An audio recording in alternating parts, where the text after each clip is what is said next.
Hello, everyone, and happy Wednesday. This is Steph Lee, the founder of Host Agency Reviews.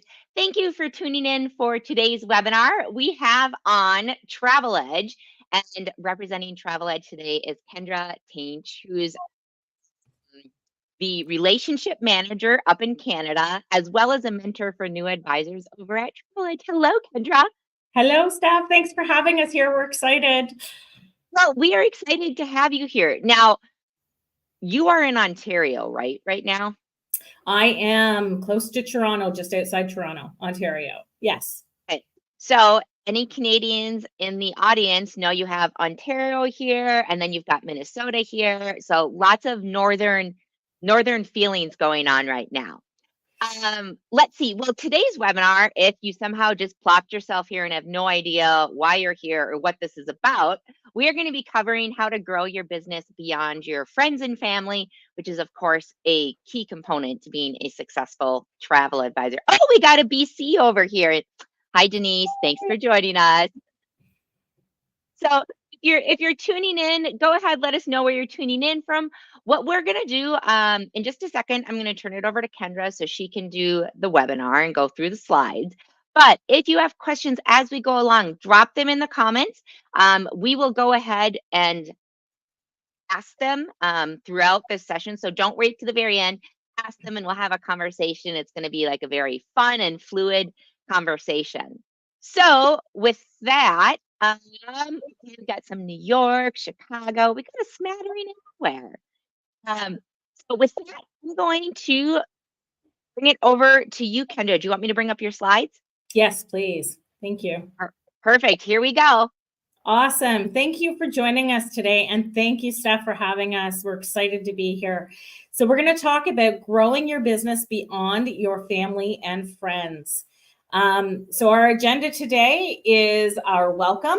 We're going to look at building your brand, then identifying your niche and developing strategic partnerships. And as Steph mentioned, feel free to ask questions at any time. We won't save those to the end. We, of course, will go over any questions at the end that appear, but you know what, ask away. We're always, whenever we do our webinars with our new to business or with our travel advisors, it's very informal. So go ahead and ask your questions. So as Steph mentioned, I'm Kendra Tainsh, the relationship manager for the Canadian advisors of the Travel Edge Network. I do also work with some of our US advisors as well in support. And I'm also the mentor for our new advisors entering our Venture Plus program. So they include new to business advisors, or maybe some agents that have taken an extended break from the travel industry, and are jumping back into it.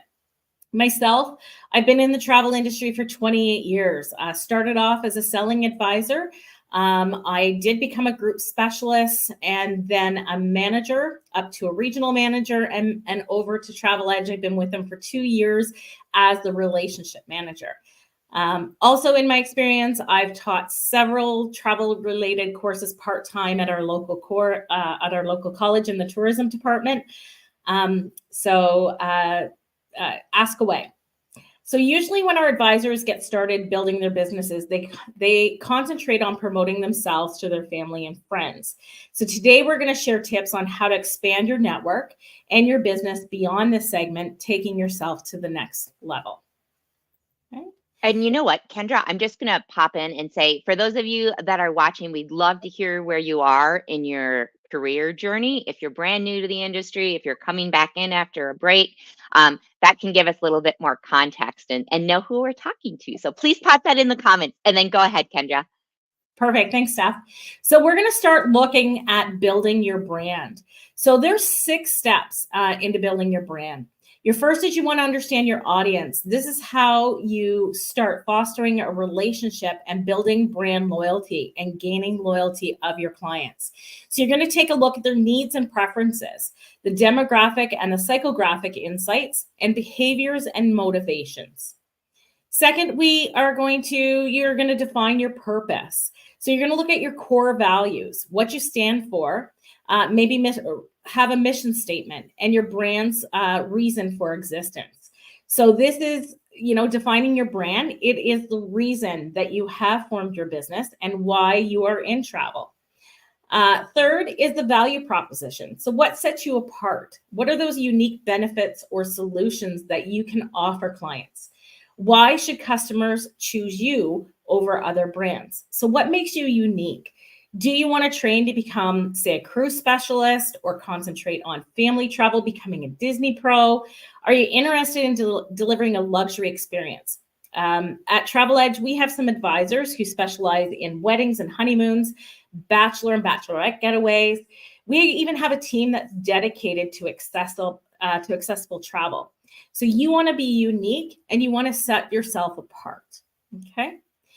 We look at your brand personality and your voice, so your traits and characteristics that reflect your brand. And you want to establish a consistent brand voice and identity. Okay. Your visual brand elements, which are your logos, your color schemes, your typography, and your imagery. You want your website, your social media posts, your itineraries, you want them to all look the same so they tie back into your brand. And then we are looking at brand messaging. So that is developing key messages, your taglines, and your brand stories.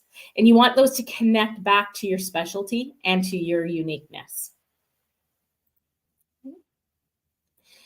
So one step is to understand your audience. So a customer persona is a tool used in marketing to help visualize and represent a brand's target audience. They can include demographics, which is age, household income, education, employment, marital status, and your family status, okay? Your travel attitudes. Is a traveler typically motivated by the desire for exploration, immersion into different cultures, and personal growth? They often seek authentic experiences and want to gain a deeper understanding of the places that they visit. So an important aspect is to look at your travel attitudes. So those are your mindset or approach that an individual has towards travel. They're the preferences, expectations, and behavior when it comes to exploring new destinations. And they're the beliefs and preferences when engaging in travel-related activities. We also want to look at, oh, sorry, go ahead. I have a quick question. You mentioned earlier demographics and psychographics. For people that maybe aren't as familiar with the difference between those, would you mind running through those so they can have a better understanding of it? Yeah, for sure. Sorry. So demographics, right? Demographics is going to be like your age, your household income, education, employment. Psychographics is going to be more their thought process, right? And again, their travel attitude. So their preferences and expectations and the behavior on when it comes into traveling and what they're expecting. Yeah. So kind of the right side of this persona workflow is the psychographics, the left side is the demographics. Exactly. Yep. Perfect. Exactly. Thank you. No problem. When we look at purchasing behaviors, we're going to look at, do they want quality over quantity, right? Are they more into exploring a destination, the quality of the hotels, the quality of the tours, over seeing as much as they can all at one time? How is it going to enhance their lifestyle? Do they have a brand loyalty when it comes to hotels, when it comes to airlines? Are they looking for comfort and convenience? Amenities driven. One of our programs that we have, our hotel program, has a wide range of hotels that offers different amenities with also with Travel Edge and with our partnership that we have with our consortium Ensemble Travel. Is that important to them? Are they looking at new, popular, and trending destinations and styles of travel? Are they influenced by influencers? What they see on social media, what they see on Instagram and TikTok. I like that, influenced by influencers. Yeah, exactly. Oh, it's big. I believe it. The dog ones have me like wanting to purchase everything and teaching my dogs all these tricks. So I'm very influenced by influencers. And you know what? Every time I look at going somewhere new, either for my family, personally, I always look on TikTok and see videos of those influencers and where they've been. Mhm. Or do they have conscious spending? Online purchasing, right? Blog reviews. Again, blog reviews are huge. Again, goes back to the influencers, right? Their brand loyalty when aligned with those values and affinity for technology, right? So we talk about pain points. So pain points refer to specific issues encountered by both existing and potential customers. They can lead to negative experiences, influencing a client's decision-making process and potentially dissuading them from making a purchase. When we understand a customer's pain point, it's a crucial aspect of improving your customer retention. By identifying and addressing the challenge and the frustrations that customers face, you can improve customer satisfaction and increase that customer loyalty. So examples of pain points are cost, right? Everybody has a budget. Some people don't. I wish I was one of them, but some people do have. Lots of people have a pain point when it comes to cost. Time constraints. Not everybody can do a 21 day, right? Some people are going to be limited to 3, 4, 7 days. The complexity of planning. How much effort are they putting into it? Safety concerns, right? Safety concerns is a big one. Going to certain places. Is it a women's only group? Is it a younger person that's traveling? Is it seniors that are traveling? That comes into play. We're looking at travel restrictions and regulations. We all know that very, very well. Mhm. Yep. A lack of information or resources. Environmental concerns. You know, we talk about over tourism and overcrowding and sustainable travel, right? And also health and wellness. Okay. So I find a tried and true way of understanding your client is to reference their past travel history. Okay. Building a strong relationship begins with understanding their needs. And as a travel advisor, your primary tool is active listening. This involves more than just hearing your clients. Okay. It requires empathy, attention, and your ability to ask those right questions. Understanding your client's values will allow you to help curate trips that exceed their expectations. So I always found as an advisor, one of the best things that I could do was go over their past travel history with them. And in here, we use as example the last 3 trips, right? Clients that have golfing were on a golfing odyssey in Scotland. We know that they have a segment in mind. Golfing is their main thing, is their main reason for traveling, right? They're active clients. They may have done a yacht charter in the Mediterranean. Then we know that they're of the more luxury mindset, right? Or centuries old history in Rome. They're looking to make that connection into history. So you can gain a lot of knowledge from looking at a client's past travel history. Yeah. Mhm. Yeah. So then you're going to look at building your brand. How are you going to build your brand? You're going to come up with you're going to think of a tagline. So this should be a short and memorable phrase or slogan that reflects the essence of your brand. You're going to look at a vision. So your long-term statement that defines the overreaching goals and the aspirations of your brand.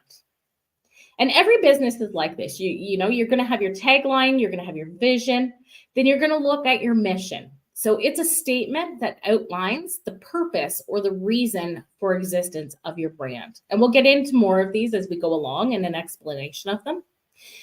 We look at our value proposition. So you want to communicate why customers should choose your product and services over alternatives, highlighting the value it delivers and the problems that it solves.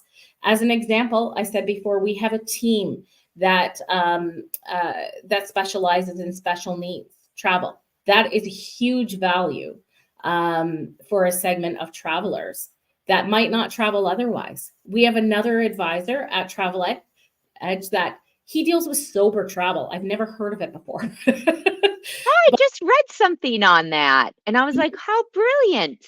Yeah, he calls to make sure that all the hotels, you know, a hotel or a cruise line, that those bars are cleared, right? Before you Mhm. even walk into the room. That's a value that he brings to those clients, right? Mhm. So then we look at positioning, how to communicate your value proposition to your target audience. And then you have your business pillars on there. So your foundation and your elements that defines your brand. We have key concepts or themes of your brand's unique value proposition and how you are different from others. The pillars serve as a framework for brand building and shaping your identity, your culture, and your reputation. And then examples are the quality of the innovation, sustainability, being authentic, customer service, and community engagement. And as I said, we'll expand on these as we go along. And Kendra, with this last slide and this one, would you recommend for people listening that, they use these almost as an exercise, that they build the persona of their ideal client and that they fill this out, like take a screenshot of it and fill it out each section? For sure, for sure. One thing that we do in the Venture Plus program is we talk with our advisors about their business plans, right? Putting a business plan together, what it is, what you want to, the type of clients that you want, and how your business is going to reflect that, and how you're going to build your business. I mean, we can all start off being a general advisor, right? And take those take that hotel, take that, cruise. But as you grow your business, you're going to want to specialize, right? And make yourself unique so you attract those clients. Yeah, for sure. And you don't have to learn the whole world as well, I think is the other benefit. Exactly. We say, pick something and do it well. Exactly. We all know how huge travel is and how much of a learning curve. I always used to laugh and say, if somebody worked for a tour operator, they just have to learn that one brochure, right? We have so much to learn as an advisor. Sure. So at Travel Edge, we have a fantastic marketing department that assists our advisors with a marketing plan via our personalized marketing program. So in the next few slides, we'll see some of those resources our advisors have access to when reaching out to their client base. So they include email marketing, content marketing, a website, and social media. On here. So our personalized marketing program, first thing that we say is build a client list. You want to add as much information as you can regarding your current or potential clients so that you can personalize your emails. So your newsletter, your promotional offers, and your inspirational content. We have an email marketing, which includes single and multi-partner consumer-oriented emails, showcasing partner offers, products, themes, and destination. They're all personalized with your logos and your contact information, and they all drive to landing pages with lead forms. So in our marketing, you can actually go in and you can pick like an age segment, those demographics that we were talking about. You can go in, and the psychographic, right? You can go in and you can click off all those aspects which relate back to your client. And all of this email marketing is driven to the segments that your clients are interested in. So if you have a client that's interested maybe in luxury hotels, right? They're not going to be sent maybe an air special or, a cruise line special. So you want to build your client list with all that information with their preferences so that email marketing targets them. So then we have content marketing. So we have our consortia that we use, that we are partners with, is Ensemble Travel, right?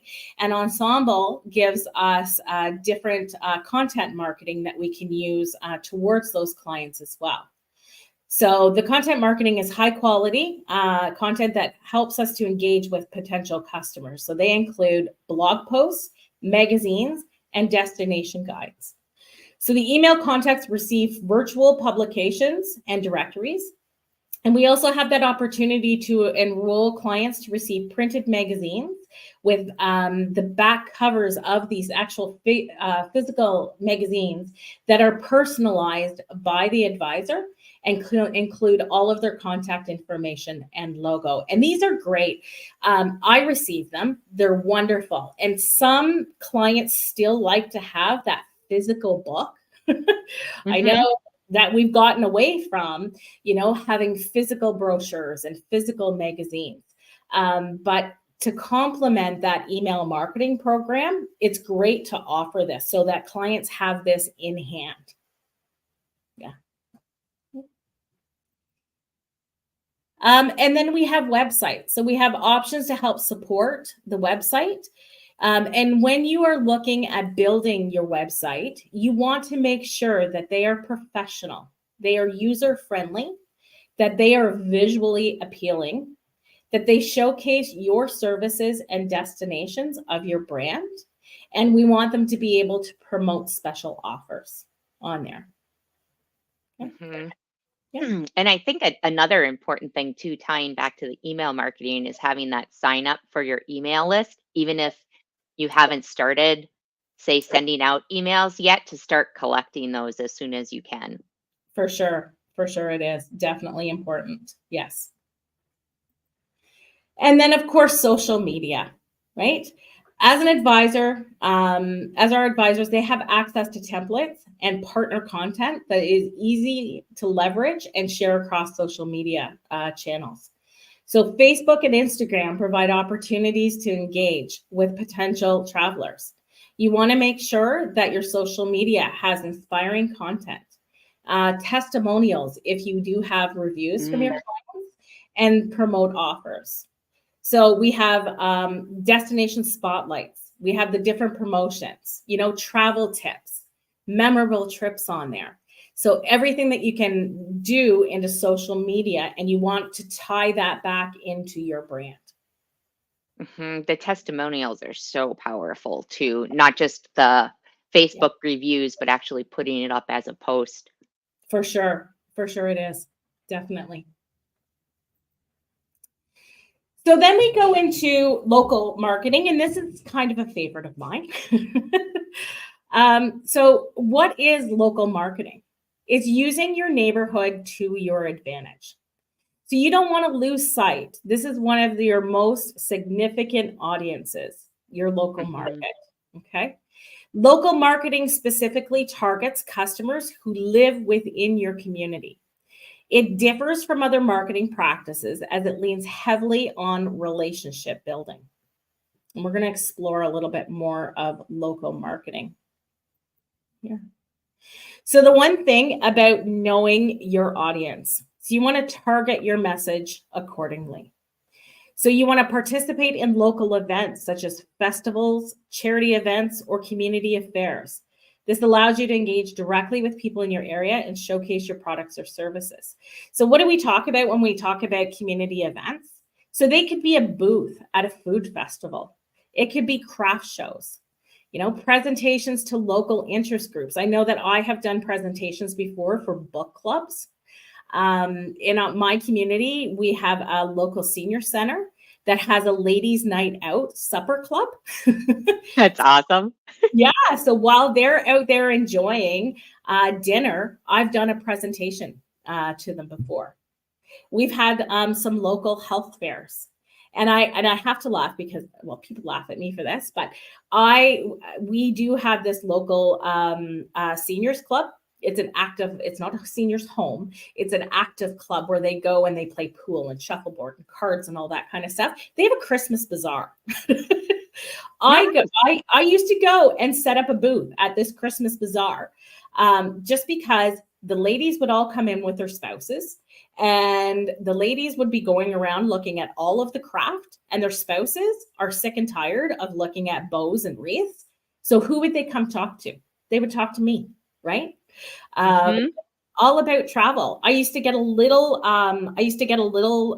basket or a flower arrangement, and I would put a ballot box in there. You'd always get those people saying, "Oh, are you giving away a free trip?" Yep. No. So I would always be, a Christmas, like, and not even Christmas. It could be like at the health fairs, just a nice basket or a nice arrangement. And I would have little ballots, right? And put those in the ballots and make sure that you're ticking off that they agree to be marketed to. And it's a great way of building up a client list that way. Yeah. We, the agency I used to work at was next door to a pizza company. And at some point in time, we did a co-op with, I can't remember which supplier, but we did flyers on top of the pizzas that went out. We paid them a little bit of money, and that was a great way to reach the local community because it was all within driving distance for delivery. Yeah, exactly. That brings me into my next point, the local partnerships, right? So that's collaborating with local businesses or organizations to cross promote yourself and cross promote your products and their products as well. So it can be joint events, referral programs, co-branded marketing materials, just making it mutually beneficial, allowing each company to boost their presence. So along with the pizza parlor, we were located beside a spa, right? Ooh, nice. So local spa. So they kept our business cards on display. We gave them brochures to keep in their waiting area, and we used to staple our business cards to them. And in return, I gave one of their business cards. They gave like a 10% off pedicures or manicures, right? Because everybody gets themselves done before they travel. So I would put their business cards in every single set of tickets that I sent out. Yeah, it's Cool. great. Yeah, and in an easy way, it costs nothing, right? So it's a great way to get your name out there and to hopefully get some referrals. Yeah. Yeah. So, sorry. The other way is sorry. I went back two more. Yeah. Go ahead. Sorry. The other way is word of mouth. So encourage satisfied customers to spread the word about your business to their friends, families, and colleagues. Considering offering a referral discount or incentive for word of mouth marketing. Again, we in the agency that I worked in, we used to we have Tim Hortons up here. I know you guys have Dunkin' Donuts, I think. Yeah. In the States. But we used to get like $5 Tim Horton gift certificates, right? $10.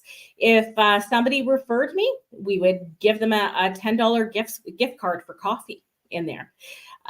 So just a little something for having them refer you to another client.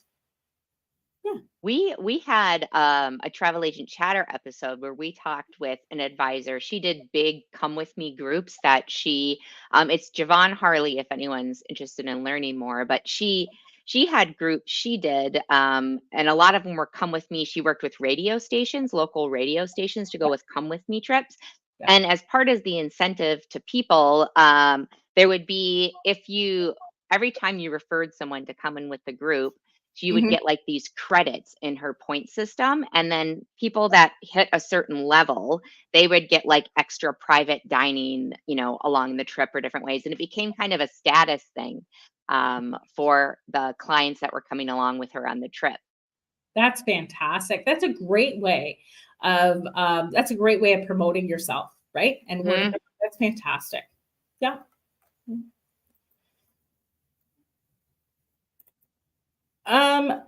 So with networking, right? Attend local networking events, business meetups, chamber of commerce meeting to connect with other business owners and potential customers.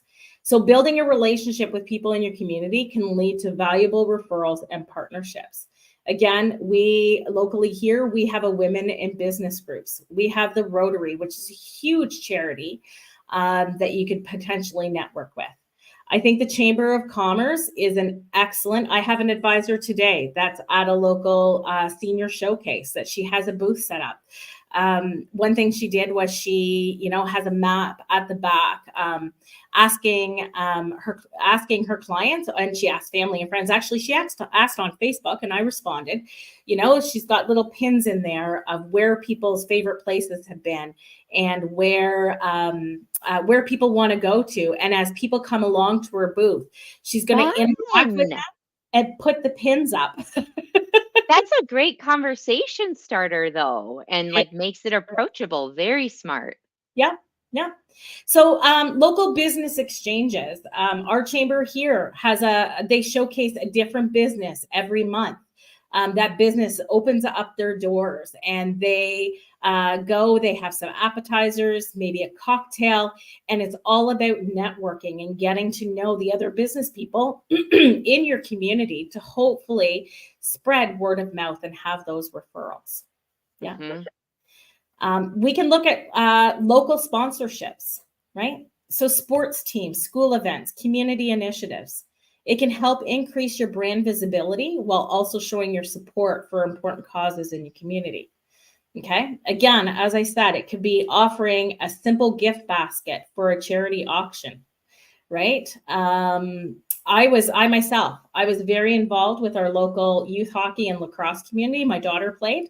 My husband coached. I helped out with the team. So it was all word of mouth between, between the parents, between the councils and all that. My husband, I said, was always my biggest champion That's in, fantastic. in spreading what I did. So do you volunteer? Again, are you part of a book club, a fitness class? There's golf clubs, ski clubs. You want to leverage your contacts there. Yeah. Hmm. And your local search engine optimization. So have your business appear in a local search results by optimizing your website for local keywords, creating a Google My Business profile, and getting listed in your local directories. Yeah, definitely. If you haven't set up that Google My Business profile, that's really important so that you'll show up in local search. Yeah, So if you haven't done that, definitely do that. perfect. So then we're going to look at building your brand, right? So this is a big thing here, defining your niche, right? What is the best way to define your niche is by letting the world know what problems you solve. So the first step to building your personal brand, again, is to define your niche. So, we talked about weddings and honeymoons, bachelorette parties, luxury travel, special needs travel, sober travel. So what are you passionate about? What are your skills and your expertise, and what goals do you have for the travel and tourism industry? Your niche should reflect your unique value proposition, your target audience, and how you differentiate from others. For example, you could be a travel blogger who specializes in sustainable tourism, or a travel agent who specializes in luxury destinations, or a tour guide who offers cultural insights. To build your personal brand, you want to focus on authentic storytelling, share your unique travel experiences, and provide valuable tips and insights. Engage with your audience through your social media and blogs, and consistently showcase your passion for exploring new destinations. And I'd love to hear from those of you that are tuning in if you have a niche, what it is. And if you don't have a niche, if that's something that you'll be considering after watching this webinar. Yeah. Oh, Steph, I would be interested to know what niches people have, because again, sometimes I hear things and I'm like, oh my goodness, I that love is hearing that too, Kendra. I'm always exactly. I just found someone that connected with me on LinkedIn that does essentially is like ski a ski specialist, but he works and it's for high net worth individuals. But he takes care of your nanny, he takes care of the lessons, he takes care of obviously all the booking with the ski lodges and the tickets and um I'm trying, he calls it like skimple or something, skimple. But I was like, gosh, there's so many like niches people are, and I just love to talk to all of them. Fantastic. And you know what? One of our top advisors in Canada, he is a golf specialist. That's all he books. He has another person on his team that if he gets, all inclusive, if he gets cruise inquiries, he is a golf expert. He passes those on to somebody else on his team. But that is all that he does. He does groups anywhere from 20 up to 200 people. Into, you know, there's a pub golf group that he has that goes out east into Halifax and Newfoundland. They go to Scotland, Ireland, mostly down in Florida, Myrtle Beach. But honestly, he's probably number 2 in Canada, and that's what he concentrates on. It's fantastic. Wow. So just to give you an idea of our audience, we've got adventure travel, luxury multi-generational travel, luxury family travel, luxury empty nesters, struggling to pick a niche. They've been 2 years in and having a hard time narrowing it down. But Yeah. that's really neat. The other thing to mention with niches is, like, say you're golf person, it's really great because our events calendar lists tons and tons of industry events, and I keep finding these random niche ones. Like, I had no idea there was a specific golf conference for that brought like tour operators and travel advisors together. But you know, there's all sorts. Once you have a niche, it can also really help you build those relationships with the people you need to. For sure. Exactly.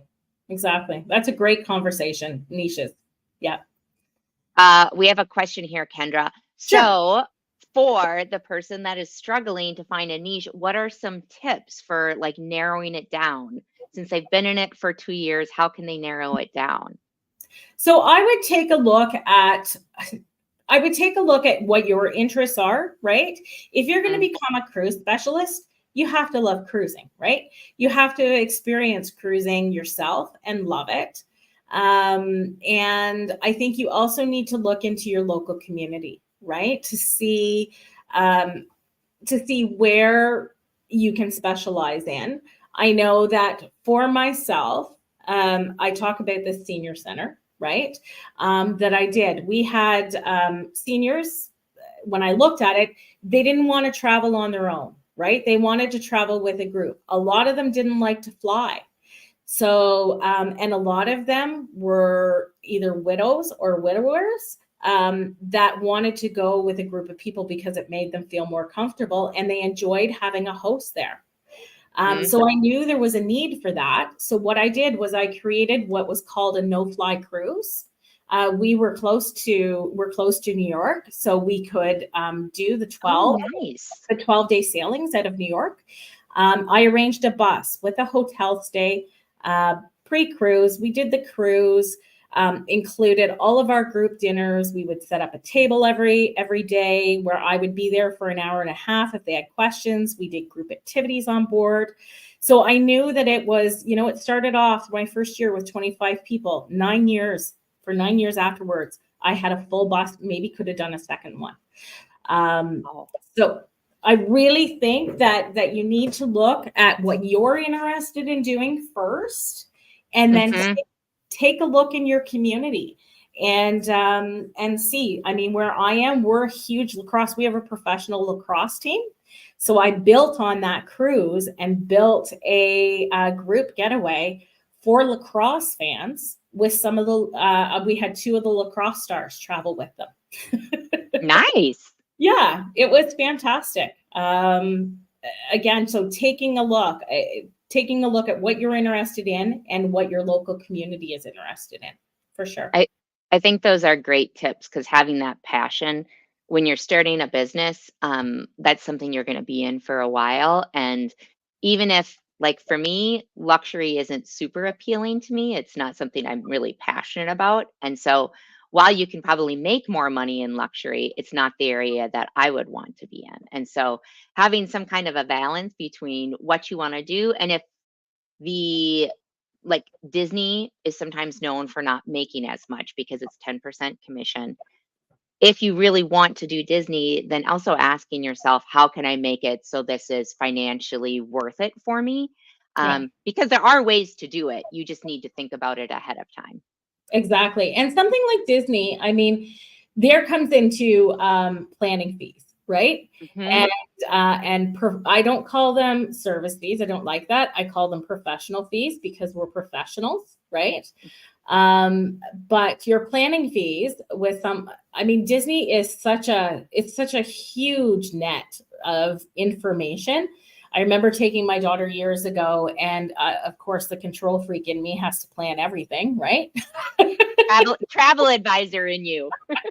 Yes, exactly.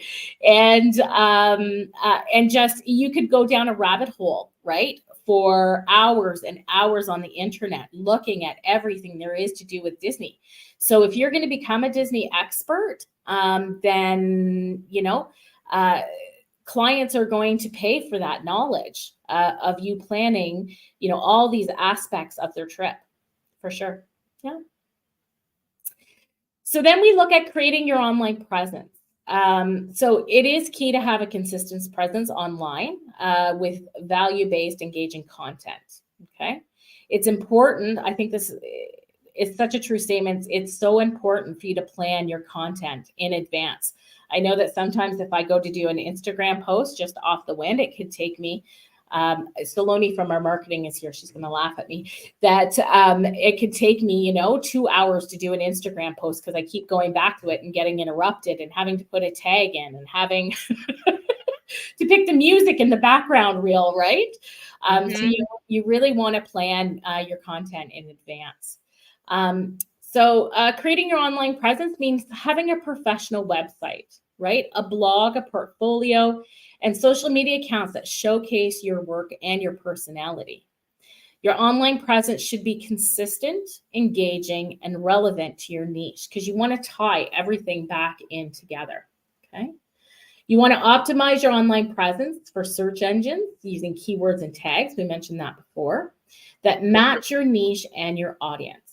So as an example, if you're a travel photographer, you could use Instagram to share your photos, a website to display that portfolio, and a blog to tell your stories behind the shot. So it all ties into your brand all together. And what really stands out to me in what you just talked about is the personality portion, because that's what people fall in love with. And the goal is they fall in love by stalking you online beforehand. Are like, she's so great. I love her. And then they're ready to book with you. They already trust you.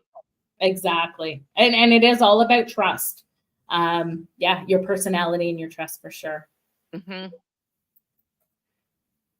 So one of the things that's so important in travel is networking with others. Don't forget about the social in social media, and you want to engage with your network, right?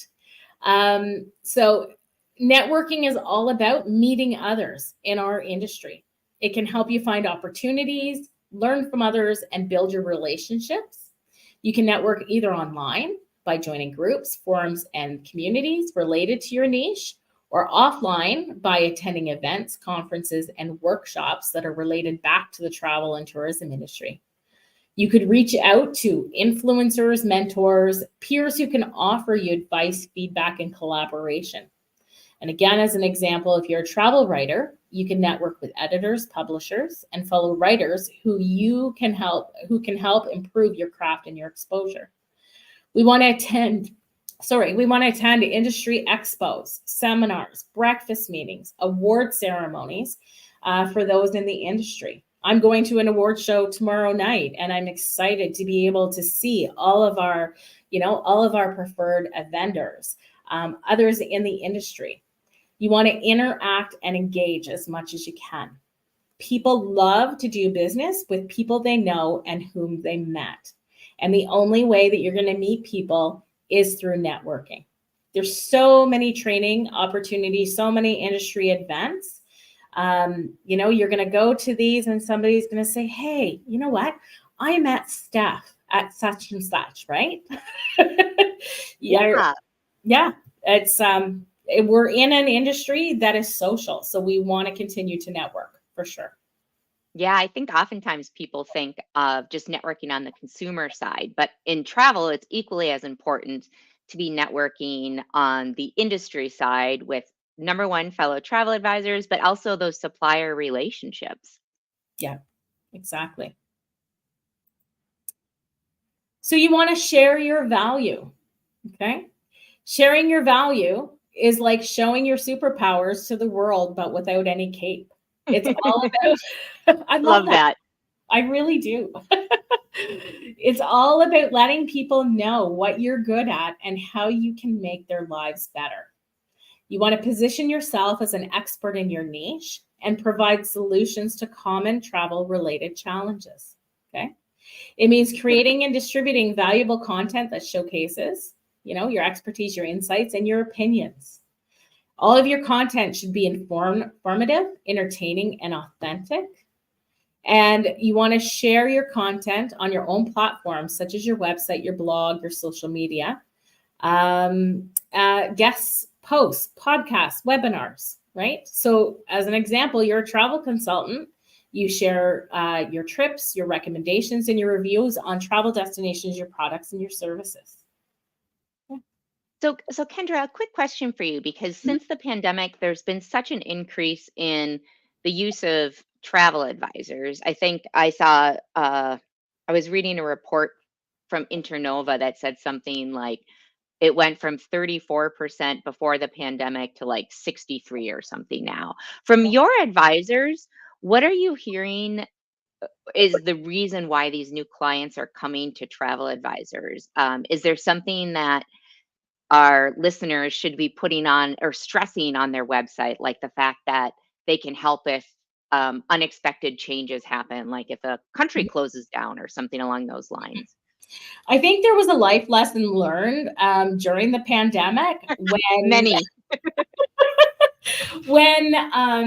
when clients that had booked with an airline direct, or with this small little hotel in this obscure spot, we have the contacts, right? And we do that through networking and our networks. And so these people were trying to reach out to this airline that they were on hold for 13 hours, and then somebody would hang up on them, right? We have those contacts. We have dedicated help desks. We have preferred suppliers that we deal with, that we know how to get a hold of. We're the first ones that get information. So we need to leverage that. And I think the pandemic really taught people maybe, not to go it on their own is not always the best option, that you're going to use a professional. And I think that we need to exude that confidence that we are professionals. We really have to see our value and what we bring to the table. We spend hours educating ourselves. We spend hours networking and making those contacts that we're a valuable service on there for people. So I think that, the public has really seen that we're worth that extra spend in, say, a planning fee or a professional fee, rather than them trying to go it on their own. Yeah, the helping out with unexpected changes and support during that is huge. Exactly. Great, thank you. You're welcome. So you also want to be consistent and be adaptable. So bring new technologies and tools into your toolbox, right? So it means maintaining your online presence, your networking, and content creation on a regular basis, and updating them according to changes and trends in the industry. You want to monitor your personal brand performance using your metrics and your feedback to measure your reach, engagement, and impact. You should also seek to improve your skills, your knowledge, and experience in the travel industry by taking courses, reading books or blogs or posts. And of course, we all love to traveling more, right? Yep, exactly. Yep. Not a hard one, that one. Nope. I always recommend with the advisors in the mentoring program that they want to start off by choosing one form of social media and concentrate on doing it well. I laugh and say, my daughter, who's 20, says that Facebook is for old people. Yep, I've heard that. Yep. So you know what? If that is going to be your niche and that is going to be the target audience, then start off on Facebook, right? Don't worry about going to Instagram and Pinterest and TikTok and all that kind of stuff. If that is going to be your target audience, pick Facebook, post to it, bring up new content, make sure you're posting and you're interacting on a regular basis, right? If you're of that, kind of Gen X, millennial, if that's going to be your market, then maybe you want to choose Instagram on there. Instagram seems to be the be all and end all of social media. So then concentrate on that and do it well, right? You want That's to, such great advice. yeah, you want to keep your audience on their toes and the edge of their seats and always have fresh content and always be on the move. You want to continuously educate yourself about travel trends, technology, and marketing strategies to stay relevant within the industry. We do all that anyways with all the courses that we do. And again, that networking comes back into it. You want to stay engaged and informed. And I said, if you're going to do something, do it well. Earn the trust of your clients by being somebody that they can rely on. Yeah. Mm-hmm. Yeah. That's a great tip with the social media, because we just had someone write in for Friday 15 and was saying, I'm just so overwhelmed. I'm on social media, and it is so difficult to keep up with everything. And so the one thing I would put in there is to reserve your vanity URLs on the other Yeah. platforms that you're not on, and then put up a post or a tweet, whatever the term is for your platform, but that says like, hey, I'm not over here on X, but come check me out on Facebook, my preferred platform. Exactly. So people can find you. Exactly. And Facebook and Instagram work well together, right? You can post to Facebook, you can post to Instagram at the same time. So those two work really well together. Yeah. Mm-hmm. And it can be overwhelming for sure. It can. Yeah. So you want to show your personality. Being authentic is important, and people will never question which side of you they're seeing because there's only one. So this means expressing your values, your passions, and your quirks in your online presence, networking, and content creation. Your personality is what makes you unique and memorable in travel and tourism and in the industry. It helps you connect with your audience and network on an emotional level. Be authentic, honest, and transparent, and avoid copying or imitating others. Okay. So I say, don't be afraid to share a little bit about yourself. People want to know that you are relatable and that you have a life outside of work, right? Mm-hmm. There's certain clients, if you have a corporate client, a business client, they don't want to hear about your kids and your dog and all that kind of stuff, right? It's a shame, but Yeah. true. Yep. But I am an open book. My clients used to know my husband's name, my daughter's name. They know my dog's name, right? They knew where I was traveling to, where I was going. They were almost like they were like friends, right? Your clients. Of course, you don't want to overshare, right? But let them know who you are by sharing a little bit of information about yourself. It will help deepen your relationships with clients. Mm-hmm. Exactly. Yeah. Okay. So for highlights from identifying your niche, right? You're going to build on what you know.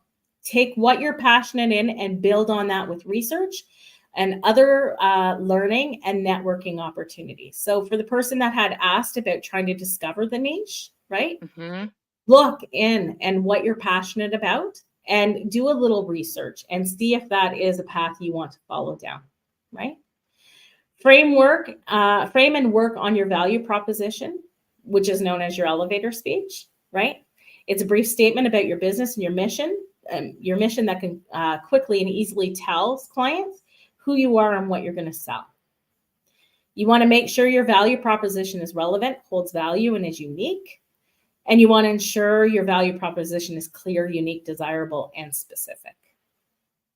Yeah. So we're going to move on to developing strategic partnerships. Okay. And we talk about expanding your professional ecosystem. Again, this is about social media and networking. So networking in the industry is building a rich ecosystem of contacts, and that include not just fellow travel professionals, but also suppliers, destination management companies, tour operators, and local businesses in popular destinations. The relationships are invaluable. They do provide insider information, access to exclusive deals, and insights into emerging trends. By nurturing these connections, travel agents can enhance their portfolio of offerings, ensuring they can always offer something unique and tailored, right? So Mhm. again, with social media, one tip to use is whenever you meet somebody, whether it be a supplier, a tour operator, a local hotel, a restaurant that you've experienced when dining, request to follow them on LinkedIn and connect on LinkedIn, right? Follow them on Instagram.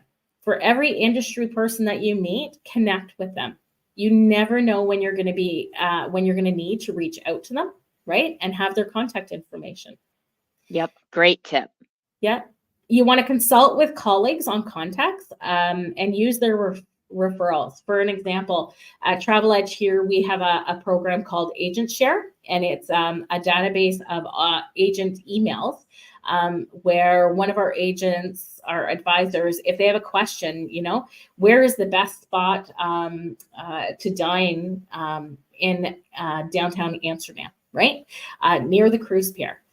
All they do is they type in Agent Share and they can type their question in and it goes to all of our advisors and they can respond back. Nice. It's a great tool. It really is. And especially because we have advisors in the US, we have advisors in Canada. One of them was recently asking about the rail across Canada and how our Via Rail connects up with Rocky Mountaineer. So I was able to answer them, right? Mhm. Yeah.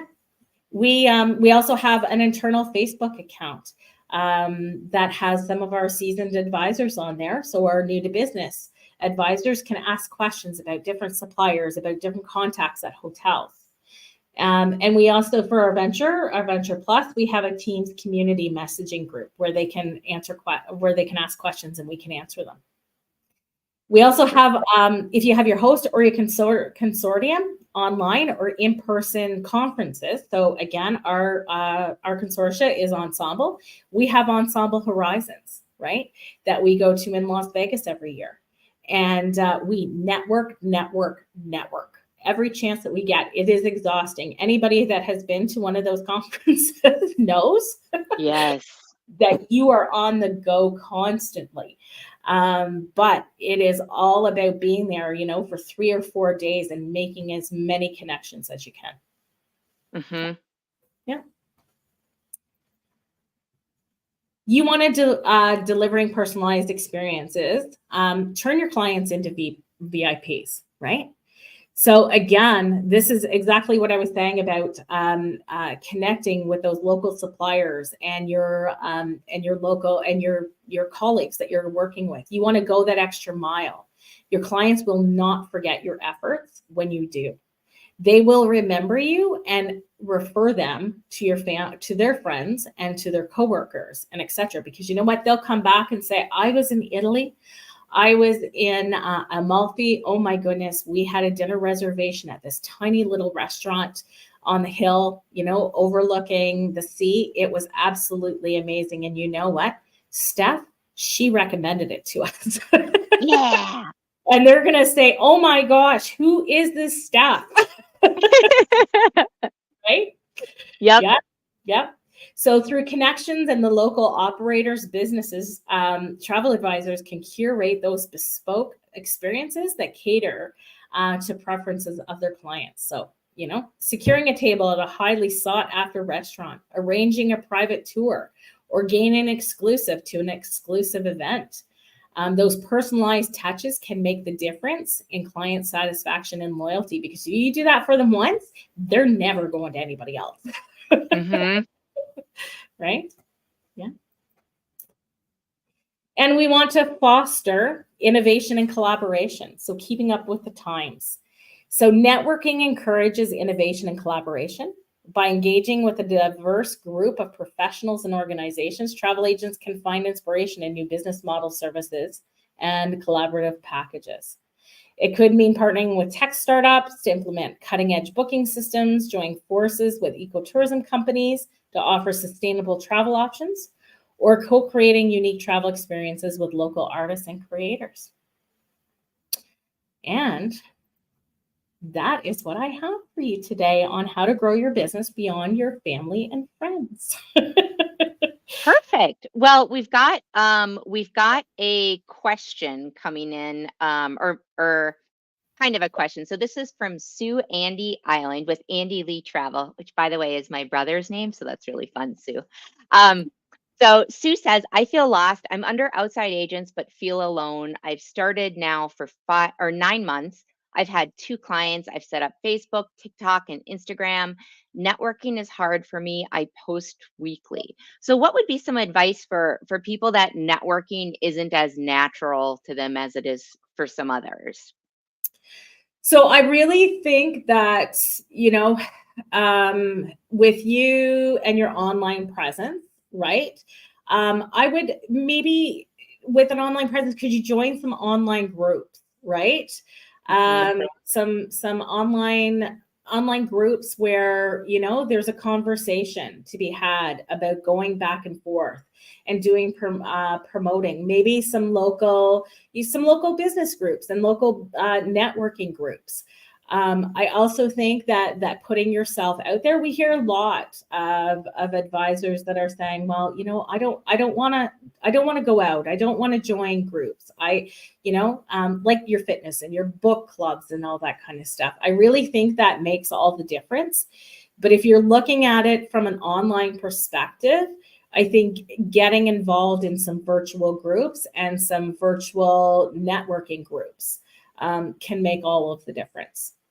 Mhm. And one of the things I always like, a piece of advice I would give too is, I'm a relatively outgoing person, but sometimes when I go to like industry events or something, you sit down at a table and no one is talking at the table.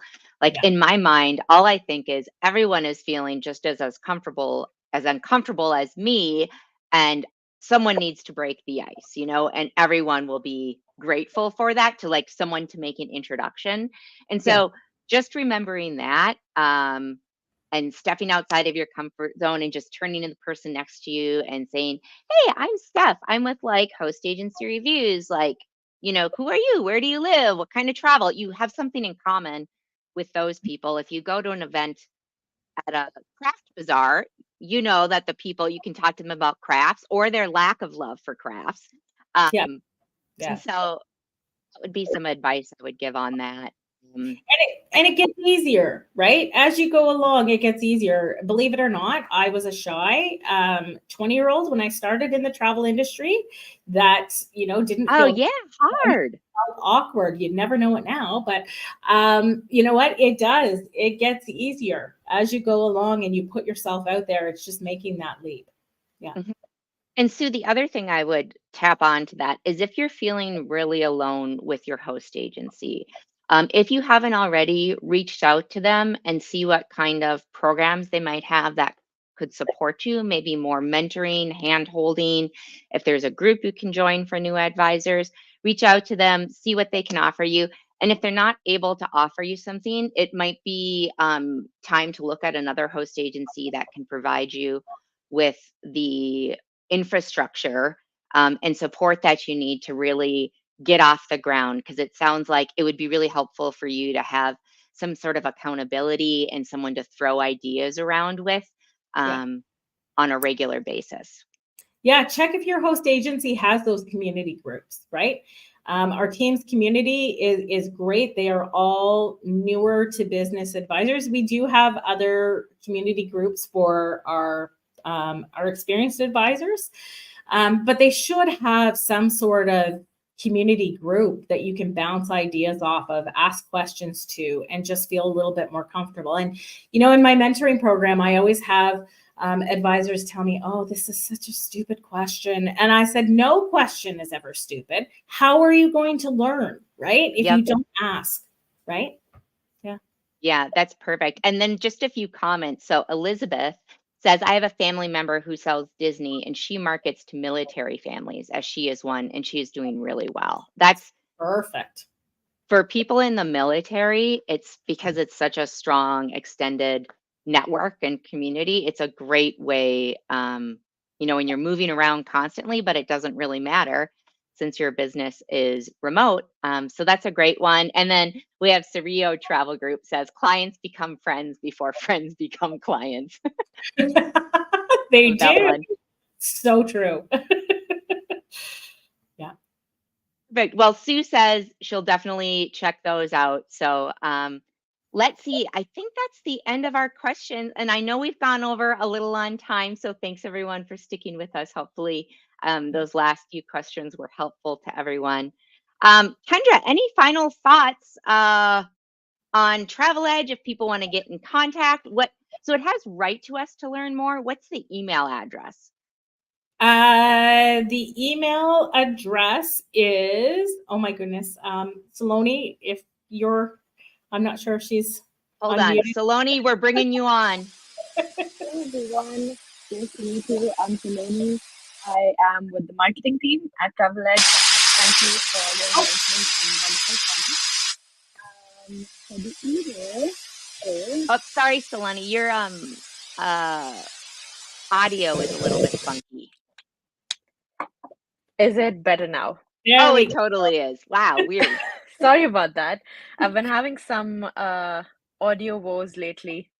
Audio was a little Um, bit. yeah, if that's a word. Okay, so the email is, let me just paste it into the chat. Perfect. Or actually, Steph, would this deck be emailed to everyone after the Yes. webinar?